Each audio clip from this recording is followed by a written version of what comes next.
What is optional practical training and how does it help F1 students stay in the United States? Hi, I'm Jim Hacking, immigration attorney here in St. Louis, and if you're looking at this video, you're probably a student who's thinking about applying for OPT. It's actually a pretty straightforward process that allows the student/employee to find an employer who's willing to sponsor them and to give them what we would call a test run. You know, OPT was created because a lot of employers were not necessarily wanting to sponsor someone for a full H-1B visa right out of college, and the thought was that OPT would serve as a bridge to allow people to spend time in the United States for the employer to see how they do, and then they'd have a full year to assess whether they want to sponsor them and to start working on the paperwork to get the application for a full H-1B employment visa on file. And we've talked on other videos about how the H-1B process works. You know, you have to file it in April for an October 1st deadline.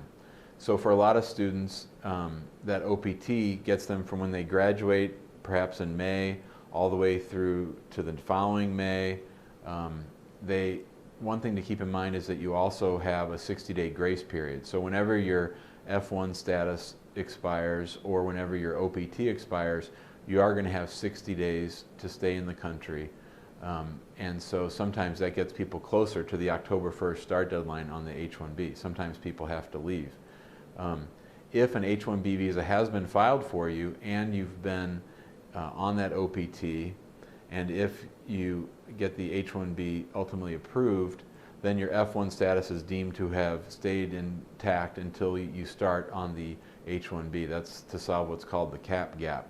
And that's a solution that immigration has developed in order to allow people to stay in the country without having to leave. But it's sort of a tricky area of the law. You sometimes have to count days, and you really should do it with an experienced immigration attorney.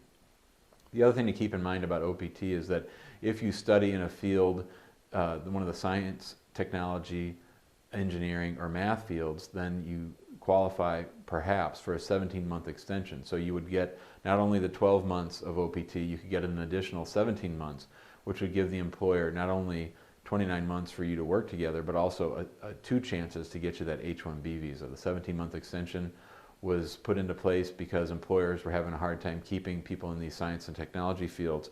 They wanted to have a better chance of getting the H-1B, so that gives them two April 1st deadlines to file through the cycle and hopefully get you that H-1B. If you have any questions about OPT, about H-1Bs, or extensions of your F1 student status, give us a call at 314-961-8200 or shoot me an email, jim@hackinglawpractice.com. We'd be happy to answer any questions that you have. Thank you.